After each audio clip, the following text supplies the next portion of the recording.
It's a hard reality that some industries don't seem especially well suited to competition.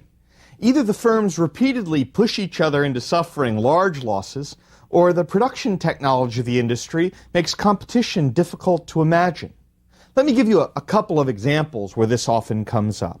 One is railroads in the late 19th century. Another is airlines in the late 20th century. Let's talk about railroads for a moment. It seemed at first like there were huge profits to be made in the railroad industry in the late 19th century, and vast amounts of track were laid. But once the track was laid, the additional marginal cost of shipping over that track was relatively low. So, once that had happened, some railroad firms without much competition could charge high prices, make high profits, pay large dividends, and then build more rail. So, for example, between 1880 and 1882, there were 29,000 miles of railroad track laid in the U.S., which increased the total track in the U.S. by 1/3 in just those 3 years. Then competition between all those railroads drove the prices way down, so firms were unable to pay for the track they'd laid. In fact, half of the railroad track built by private firms before 1900 was being run by the bankruptcy courts in 1900. Now sure, in any dynamic market, some firms will do well and some firms will do poorly. But what happens when an entire industry seems to run itself into the ground? For a more modern example, let's think about the situation of the big airlines in the United States. Remember back in the 1970s, when the airline industry was deregulated and there was a burst of competition from new firms like People Express. But more recently, big airlines like United and American, Northwest, Delta seem to be losing money almost every year, and a lot of money. Older firms like Pan Am and Braniff and TWA have gone broke. Southwest has consistently made money, and some regional niche airlines have done all right a few years now and then. But what happens when an entire industry, at least most of the industry's firms, seem to be running itself into the ground? To many people in the late 1800s, it seemed obvious that we needed to have government regulation of railroads to prevent the railroads from driving themselves into the bankruptcy courts. And we did do that for most of the 20th century. In fact, for most of the 20th century, the U.S. regulated both railroads and airlines. Another example of a firm where competition doesn't work very well is public utilities. A public utility is a firm that is technically privately owned, but is closely regulated by the government in terms of the prices that it charges and the kinds of services it provides. It provides a commodity used by almost every home, like water or electricity or phone service. Indeed, for much of the 20th century, these private utilities, the water companies, electricity companies, the phone company, had prices and in many cases the level of service set by government regulators. Why is it that competition isn't working well in some of these industries? Why is it that government regulation seems so useful in some of these industries? Well, if you think about the water company for a moment and think what it would mean to have competition among water companies. Imagine that you had 4 or 5 water companies and they each had their own pipes. So you had 4 or 5 identical sets of pipes under the city, one for every company. So every household could choose its own provider of water. It'd be terribly costly to install all those duplicative systems of pipes. In fact, all of these industries, railroads, airlines, the others I've mentioned, where competition seems not to be working very well, have a common underlying economic characteristic. They involve networks of some kind. Either transportation networks in the case of railroads and airlines, or networks for distributing water and electricity. They tend to have a high cost of building the network, and then once the network is built, a relatively low cost of running the network. In the term that we used before in an earlier lecture, they form a natural monopoly. Remember, a natural monopoly exists when an industry has large economies of scale, so that a big, large established firm can produce at a lower average cost than any new entrants that come into the market. After all, the larger firm already has its network in place. It's paid for its network, and so now it can provide service at a fairly low cost. It's going to be very hard for a new entrant to come in. If that entrant comes in at a very small size, it won't have the big network. It won't be able to compete effectively. But if you just let the big company alone, then you're going to end up with a monopoly. Or alternatively, if you get a big entrant, if another water company tried to enter to compete with the water companies, or big airlines tried to enter, you end up with this scenario of ruinous competition, where the two really large firms both have very high fixed costs of providing their network, and when they charge low prices, they run each other into the ground. The result of this kind of tough competition is that both firms can end up driving each other into bankruptcy, or else they merged into a single firm and then we're back to monopoly again.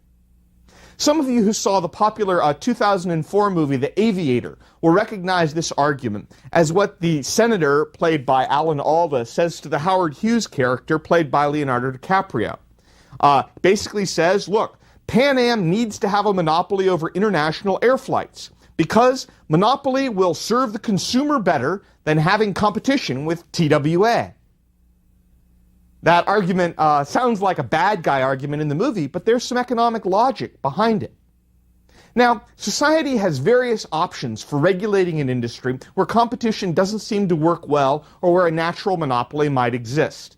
And these different types of regulation will have different incentives for producers. So let me try and discuss some of the possible regulatory options. One option would be take the large company and break it into multiple competitors. But in the particular case we're discussing here, that isn't going to work very well. Remember, the reason that you have the big company in the first place is that the big company can produce at a low average cost. If you break it into small pieces, then each piece is going to be produced at a higher average cost. The small competitors can't take advantage of the same economies of scale. Those small competitors will either collude together as a monopoly, which isn't good, or they'll viciously compete and drive each other into bankruptcy, which is the problem we're sort of trying to avoid. So let me put this in a little more intuitive terms. If you're worried about the water company being a monopoly, setting up a duplicate water company is going to be wasteful, and the eventual result will either be back to monopoly again or ruinous competition between these two networks of water companies. So, if we're not going to try and break up these big companies, what's the next possibility? A possibility is called cost-plus regulation. And cost-plus regulation is more or less what it sounds like. It is setting a regulated price that the firm is allowed to charge by first calculating its cost of production, allowing for sort of the low normal level of profit that a competitive firm would make, and then setting the price to cover that cost plus a little bit of profit amount. This has been historically the most common method of setting prices for public utilities. It was also the method in which prices were set for the airlines and for the railroads for a long time. State commissions set these prices. And in fact, if you go back to 1887, which was the Interstate Commerce Act that first started regulating railroads, that's how they set the price for what would be carried on railroads from the late 1800s for almost a century up until the 1970s. When the airline industry was regulated by the Civil Aeronautics Board, that was how the Civil Aeronautics Board set prices for the airline industry through this cost-plus regulation. Now, what incentives does cost-plus regulation provide? Imagine that you're a producer and you're reimbursed for your costs plus a little bit more. Well, at a minimum, you have less reason to be concerned with your high costs. Because if you have high costs, you have cost-plus regulation. Those costs get passed along in the form of higher prices. Even worse, firms under cost-plus regulation have an incentive to generate high costs. An electrical company that's being regulated by cost-plus regulation might want to build huge electrical plants or employ lots and lots of staff, because what they can charge is linked to the costs that they incur. Moreover, you've got essentially no reason to innovate. After all, if you innovate in a way that saves a lot of money, what's going to happen? Well, cost plus regulation, your costs are lower, you're going to charge less, you don't come out ahead. So cost plus regulation sort of sounds like a reasonable way to regulate. In practice, the incentives it provides are not very attractive. What's the alternative? Well, the best alternative right now is probably something called price cap regulation. The idea of price cap regulation is that the regulator sets a price that the regulated firm can charge that extends out several years into the future. If the firm can cut costs by more than it predicts, then it could earn profits because it's guaranteed that it can charge that price for several years into the future. I first became aware of price cap regulation when they began trying it out in the California telephone market in the 1980s. What they did there was they sort of set the price cap by saying, let's look at what everyone is charging for phone service in other places. We're expecting the price of phone service to drop over time because of technological developments in the telecommunications industry. So we're going to look at other firms, we're going to look at the technology, and we're going to say, okay, we expect the phone price to drop over time, and your price cap is actually declining over time. In a way, we're going to create a kind of virtual competition. We're going to say what our expectation is of lower prices, and then we're going to force you to try and meet that expectation of lower prices over time. In that case, you can force a declining price of phone service over time. And the regulated firm is okay with that because if it has the freedom to cut its costs and earn profit, it can actually still make a profit even with the price going down over time. So the incentives of price cap regulation, where you set the price cap based on other firms and based on expectations of technological improvement, can actually be much better than the cost-plus approach. But any method of regulation faces the danger of what's called regulatory capture. The regulatory capture is the danger that regulators will start believing their job is to protect the industry profits and the industry workers rather than to protect competition and consumers. Now, if public utilities were all regulated by economist saints, then some form of price cap regulation with benchmarking might work pretty well. But government regulators are appointed by politicians. And so you have to say to yourself, who's going to get appointed? Who's actually going to be the regulator?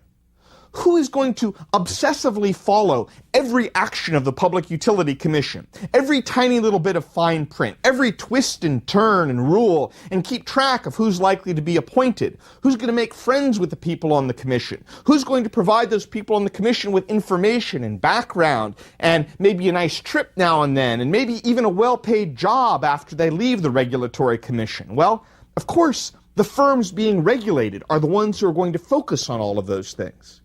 In a way, a regulatory commission is a little bit like those people who get kidnapped and then they begin to sympathize with their kidnappers, the Stockholm Syndrome, I think they call it. Even if the regulators start off saying, I'm really determined to get the best possible deal for consumers, it's very easy over time for regulators to start sympathizing with the people they're regulating. After all, if you're a regulator, and you start off from the belief that unfettered competition is just not likely to work very well in this market. It's likely to be vicious and unrestrained, leading to disruptions of key services, and you really need regulation, then it's only a tiny short step to feeling like it's your public duty to make sure that firms get safe and steady profits. Now, of course, you could say, well, the profits shouldn't be bloated or exorbitant, and there should be nice public service advertisements and that sort of thing. But regulators almost always end up providing nice, steady, almost guaranteed profits. If you're going to regulate, you need to feel like the industry is important, and so you can't drive it into bankruptcy, right? And if you feel that way, it gets very hard to be a tough price cap regulator who sets tough price caps over time. The other option, when you think about how to regulate an industry, is not to regulate it, to deregulate it, to remove the regulations. And the U.S. economy experienced a wave of deregulation in a number of industries in the late 1970s and into the early 1980s. Some of the industries that were deregulated at that time included airlines, banking, trucking, oil, intercity bus travel, phone equipment, long-distance phone service, and the railroads, too. Now, when these industries were deregulated, they definitely stopped being nice, neat, orderly markets where the firms got a certain level of profit year in and year out. But it's also true that consumers benefited greatly from deregulation, both in lower prices and in terms of new goods and services. The number of choices for consumers mushroomed. The airlines reorganized themselves after deregulation into these hub and spoke systems, where people flew into one airport and flew out again. The result was that it was much more easy for people to connect to a bunch of different places than it had been before, and the number of airline connections went way up. trucks set up similar hub-and-spoke delivery systems where trucks collected stuff and took them to a hub and then reloaded and sent them out to other places again. Think about deregulation in banking, which brought with it this wide range of automatic teller machines and flexible financial services. Think about deregulation of telecommunications and the incredible explosion in telecommunications technology. Now, it's of course really easy to say, well, that's just technology. I mean, the new technology would have happened anyway. We would have gotten mobile phones anyway. We would have gotten automatic teller machines anyway. The technology was on the way. But are you really so sure? I mean, after all, AT&T had kept pretty much one style of phone and one color black for many, many, many decades. It's not obvious to me that they would have suddenly expanded into a whole bunch of different kinds of telephone service. I mean, after all, what reasons did a regulated company like AT&T have to try and produce radical innovations that it wasn't even clear consumers wanted? Only profit-seeking firms take those big chances to try to please consumers. Regulated monopolies really don't try those things quite so often. When planes were deregulated, when airlines were deregulated, they flew much fuller most of the time. A result was there were lower costs and lower consumer prices, prices that are on average about 1/3 lower as a result of deregulation. When trucking was deregulated, the trucks now drive many fewer empty miles, and the cost to shippers fell by about 1/3.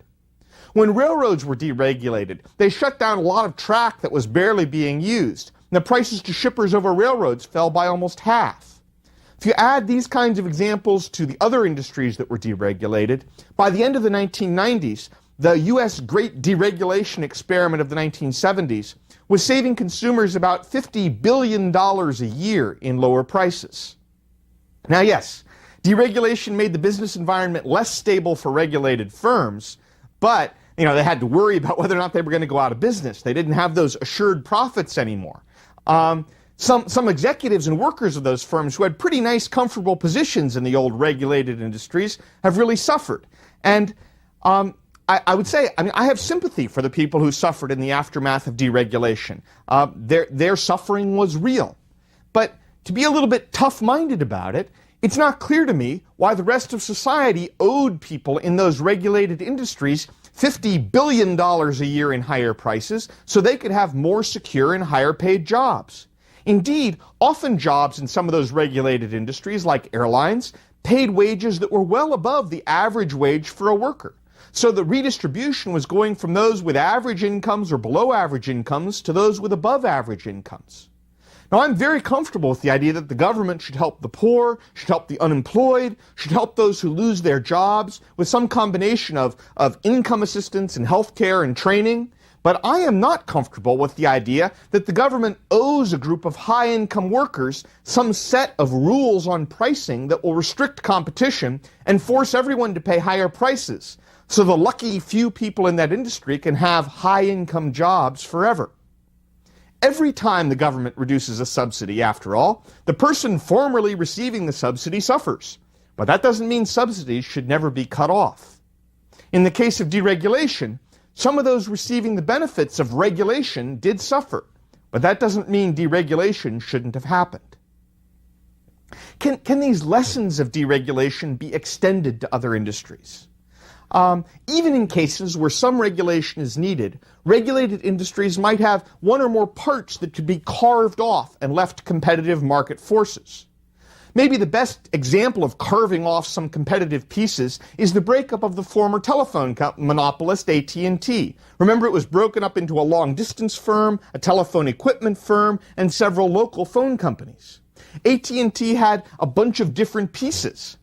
And in that breakup of AT&T, when it turned into 7 different local phone companies across the regions of the U.S., a long-distance company, an equipment company, and a research company, all those firms became more competitive and more innovative as a result. The hope at the time was the local phone companies would start competing with each other, but that's been relatively slow to happen. Now, however, with cell phones and wireless phone service, we're beginning to see a lot more competition even in the local phone market, which has brought down prices in the phone market and had a huge growth of new technology. There have been all sorts of new innovations. You can imagine other settings where an infusion of competition might help. Imagine a large city which has been providing its own garbage service for a long time. Now, garbage service is something where the network kind of kicks in. When a garbage truck goes down a street, it's cost effective to pick up everyone's garbage on the same day. And it might be cost effective to have only one or two big garbage dumps or big recycling plants. Still, what you can do in garbage collection is split the city into regions. Have firms bid on garbage collection for each region. Then after a few years, check on the performance and the cost and encourage competition as these firms would compete for collecting garbage in different parts of the city. Another way you could carve off some of city services. You can carve off things like cleaning services or repair services or cafeteria services, office supply services, building maintenance, laundry, renting of office space. Those are all things that don't need to be provided by one government provider, but instead could be provided in a more competitive way by a lot of local governments. Electricity has long been thought of as a natural monopoly and regulated as a public utility. But the argument there is essentially that there's a grid of wires that brings electricity to homes, and that grid creates one big network that makes sense to be owned centrally by one company. But that argument about the grid doesn't focus on how the electrical power is generated. So the idea of deregulating electricity is the electrical grid would continue to be regulated or publicly owned, but the business of producing electrical energy would become more competitive. This concern often has something of an environmentalist tinge, since the idea might be that wind power or solar power could be sold to the big electricity grid. Now, since 1989, the United Kingdom has tried out a variety of market arrangements for having electricity generators compete with each other. A number of U.S. states have also experimented with electricity deregulation in the 1990s. Some have had a lot of success. Pennsylvania is an example. And some have had near disastrous consequences, California being the example. In fact, California had a true debacle with deregulating electricity in the early 2000s, which was so heavily publicized and so terrible that it's probably poisoned the water for major electricity deregulation in the next few years. Economists can explain until they're blue in the face that the regulatory system California set up, which basically required state power utilities to buy electricity at the market rate, but to sell to consumers at a regulated rate, was extraordinarily foolish. If the purchase price went way up, the selling price didn't, they were all going to go broke. The system lacked safeguards against being gamed by the electricity producers, who could find ways to allow or encourage the market price to rise, then sell at that high price. But what California really proves is that foolish regulation can be really, really costly, which is not exactly a new lesson. The answer is smarter deregulation. Broadband internet access has some of the traits of a natural monopoly. Again, it can be provided by setting up a network that has high fixed costs, running cable into everybody's home. This trait has led some cities in particular to argue that it should be provided by a regulated monopoly. But you know, the broadband internet industry also has some potential for competition. In many areas, you could get your internet service, your home internet service, from the cable TV company, that cable, or over the phone from various providers. There are even wireless phones now, which could provide high-speed internet. In many areas, electricity and the water companies also own fiber optic cables that, at least in theory, could provide internet service to an awful lot of people. And, of course, the wireless internet networks that have been made up of many local nodes are happening in a lot of areas now. I've even seen suggestions for what are essentially high-flying blimps that would hover over a metro area and act sort of like a low-flying satellite to provide high-speed internet to everyone in a city. Now, I'm certainly not foolish enough to make some firm prediction about the future of broadband internet technology and what should be the right way to provide it. But I do want to say that some people, especially politicians in certain cities, are really very darn quick to assume that public provision or a regulated monopoly with one provider fits all is the best answer. Now, maybe they'll turn out to be right. Maybe the technology will go that way. But I'm really not at all sure that that argument that we have to have one local provider to provide all the internet service is justified in economic terms. When it comes to a rapidly evolving future technology, it's often better to encourage a multiplicity of technologies that can compete against each other, rather than locking into one and saying this is the one that's going to be followed. Government has a necessary role as a referee of economic competition. The forces of competition accomplish a great deal that is socially beneficial. They provide new products and innovation with pressure to produce those things at low costs and in a way that consumers are going to like.